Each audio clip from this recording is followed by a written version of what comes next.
بسم اللہ الرحمن الرحیم قل ان کنتم تحبون اللہ فاتبعونی یحببکم اللہ ویغفر لکم ذنوبکم انہ هو الغفور الرحیم صدق اللہ مولانا العظیم۔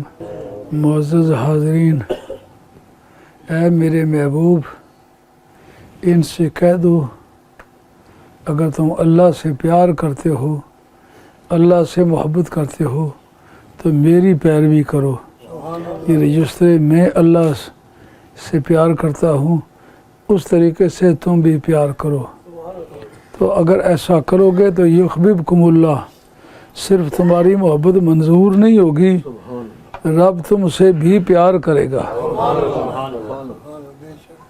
تو اللہ تعالیٰ تمہارے سارے گناہ معاف فرما دے گا۔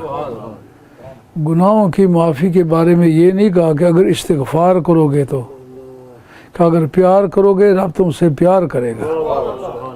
اگر تمہارا پیار کا فیشن وہ ہوگا جو میرا ہے تو اس سے صرف یہ نہیں کہ تمہاری محبت اللہ قبول فرما لے گا، بلکہ اللہ مقابلے میں تم سے پیار کرے گا اور تمہاری توبہ کا انتظار نہیں کرے گا، تمہارے سارے گناہ رب معاف کر دے گا۔ یہ ایک قاعدہ ہے کہ محبت کے لیے موجبات چاہیے۔ محبت کو حسن سے تعلق پکڑنے کی عادت ہے، عیب سے تعلق پکڑنے کی عادت نہیں۔ اگر کوئی عیب دار محبت ہو تو عیب سے تعلق پکڑے گی، اگر صحت مند ہو تو عیب سے تعلق پکڑنے کی محبت کو عادت نہیں ہے۔ محبت ہمیشہ صحت مند ہونے پر صحت مند حسن سے پیار کرتی ہے۔ تو پیچھے اللہ تبارک و تعالیٰ نے اس کی وضاحت فرما دی ہے کہ تم پیار کے بارے میں جو رائے رکھتے ہو تو میں یہ بتا دوں جس سے پیار کی تمہیں دعوت دی جا رہی ہے وہ ایسی خوبیوں کا مالک ہے، نہ ظاہری حسن میں کوئی اس کے برابر کا ہے، نہ باطنی حسن میں اس کے برابر کا ہے۔ ظاہری حسن آنکھوں کا دیکھنا، کانوں کا سننا، ناک کا سونگھنا، زبان کا چکھنا اور ہاتھ سے چھونا، ان کو کہتے ہیں حواس خمسہ ظاہری، یعنی یہ 5 سینسز ہیں جو ظاہر ہیں، باطنی اور ہیں، یہ صرف ظاہری ہیں جو دنیا کو نظر آتے ہیں۔ ان 5 میں وہ ایسا امتیاز رکھتا ہے کہ جو اس کی قوت شنوائی ہے وہ بھی سوسائٹی سے مختلف ہے، جو اس کی قوت بینائی ہے وہ بھی سوسائٹی سے مختلف ہے، اور جو اس کی قوت گویائی ہے وہ بھی ساری سوسائٹی سے مختلف ہے، اور جو اس کی قوت شامہ ہے، سونگھنے کی قوت ہے، وہ بھی سوسائٹی سے مختلف ہے، جو قوت ذائقہ ہے وہ بھی پوری سوسائٹی سے مختلف ہے۔ وگرنہ یہ بات کہی جا سکتی ہے 2 چیزیں دکان پر پڑی ہوئی ہیں، ایک کے متعلق کوئی کہتا ہے یہ خرید لو، یہ مہنگی بھی ہے اور عمدہ بھی ہے، وہ دوسری چیز بھی بڑی عمدہ ہے، لیکن جب تک اس کا پریفرنس آپ پیش نہیں کریں گے کہ اس میں کیا فالتو خوبی ہے جس کی وجہ سے اس کو چھوڑ کے اس کو خریدوں۔ بھری کائنات میں بہاروں کے پھول کھل کھلا رہے ہیں، چاند کی چاندنی چمک رہی ہے، سمندر کی لہریں اٹھ رہی ہیں اور دشت و دمن پھولوں سے لدے کھڑے ہیں، اور سبزہ زاریں محبت کے گیت گا رہی ہیں۔ ان سب کو چھوڑ کر صرف سرکار سے پیار کی کیا وجہ ہو سکتی ہے؟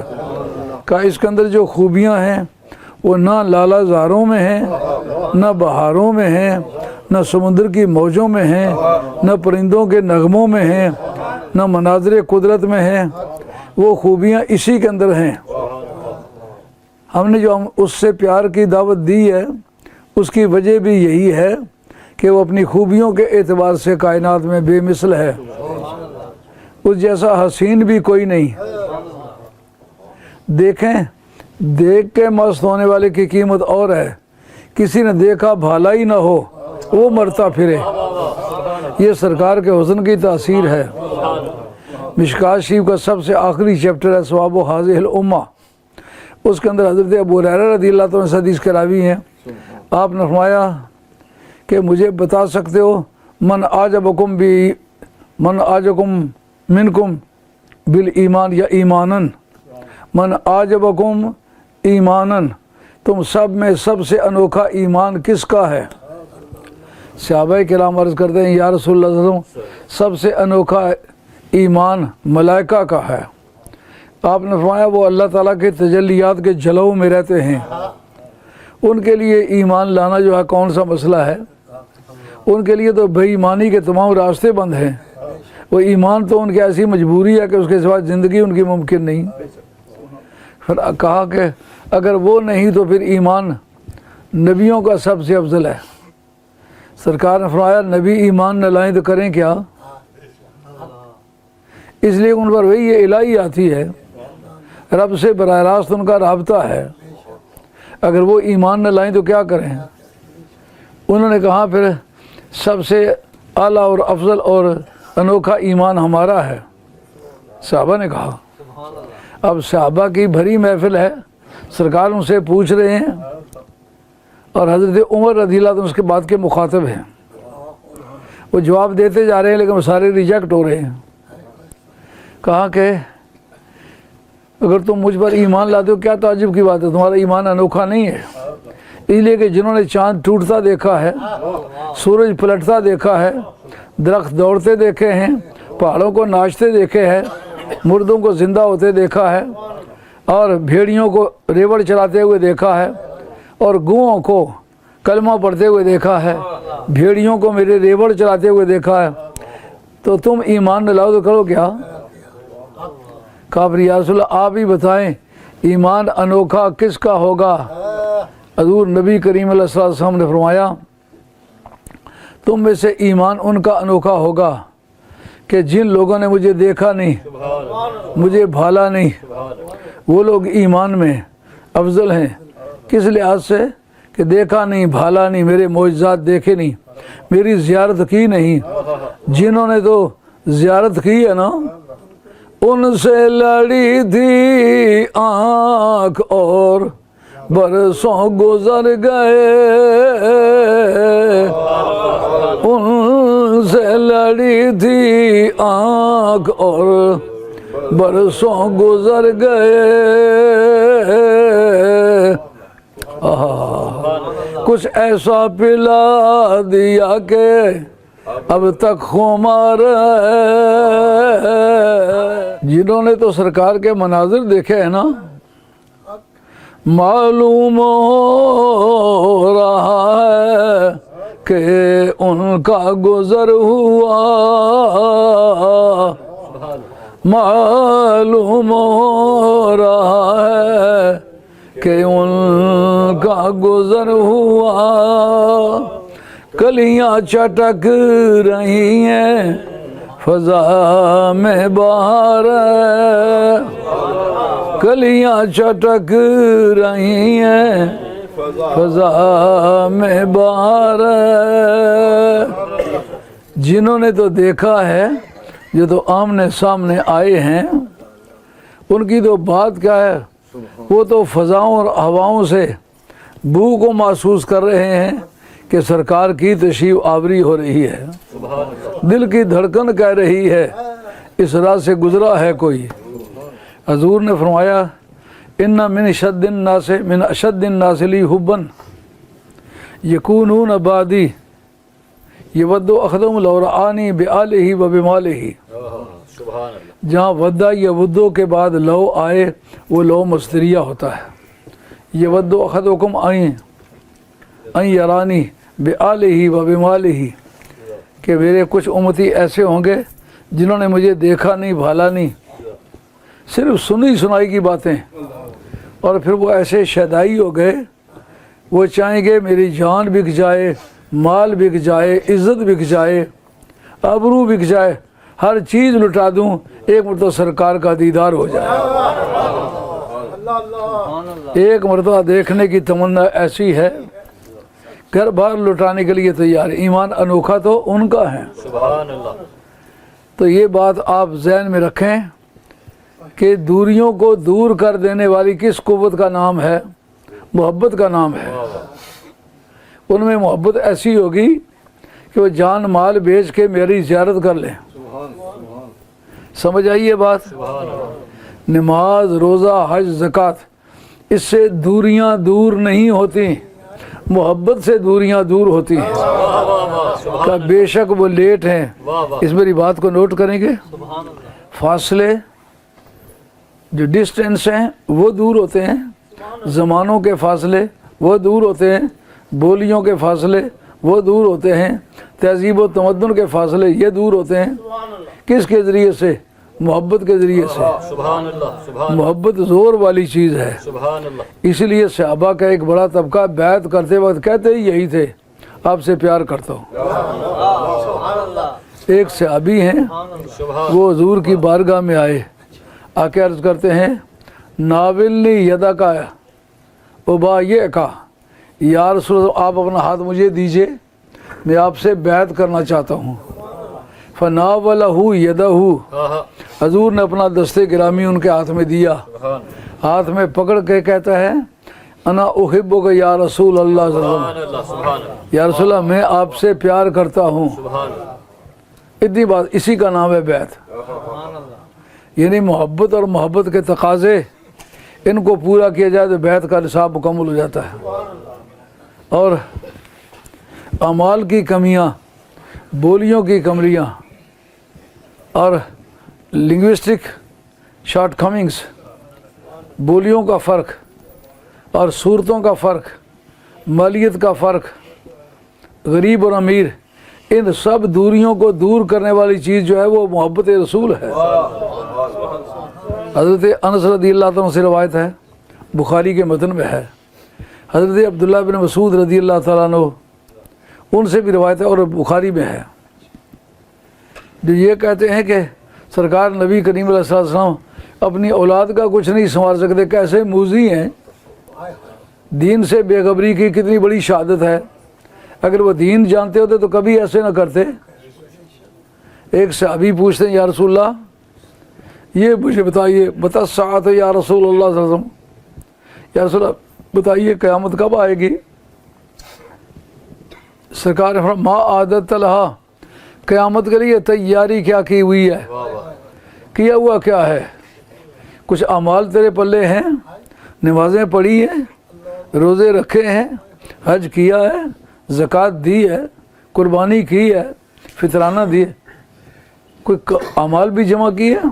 انہوں نے کہتے ہیں ما عادت لہا من کثیر صلاۃ ولا صوم ولا صدقہ، یا رسول اللہ اس کے لیے میں نے کوئی زیادہ نمازیں نہیں پڑھی ہیں پر زیادہ نہیں پڑھی، اور روزے رکھے پر زیادہ نہیں رکھے، اور نیکیاں کچھ کی ہیں پر زیادہ نہیں کی، صرف انی احبک یا رسول اللہ صلی اللہ علیہ وسلم، یا رسول اللہ آپ سے پیار کرتا ہوں۔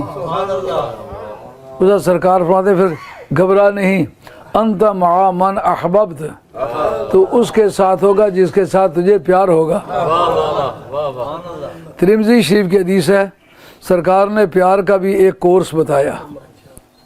حضرت مولا مرتضیٰ اس حدیث کے راوی ہے، فرماتے کہ اخذ النبی صلی اللہ علیہ وسلم بید الحسن و بید الحسین وقال من احبنی و احب حاذین و احب اباہما و امہما، حضور نے حسن کا ہاتھ پکڑا، حسین کا ہاتھ پکڑا، اور سرکار نے فرمایا جو ان دونوں سے پیار کرتا ہے اور مجھ سے بھی پیار کرتا ہے اور ان کے ماں باپ سے بھی پیار کرتا ہے، پتہ کیا ہوگا؟ کہتے ہیں یکونو مہیا فی درجتی فی الجنہ، جس کلاس میں جنت کے اندر میں ہوں گا اسی کلاس میں وہ ہوگا جو ان شرطوں کو کوالیفائی کرے گا، جو ان شرطوں کو کمپلائی ود کرے گا، یعنی میرے ساتھ ہی پیار، من احبنی جو مجھ سے پیار کرے، وَأَحَبَّ هَذَيْنِ اور ان دونوں سے پیار کرے۔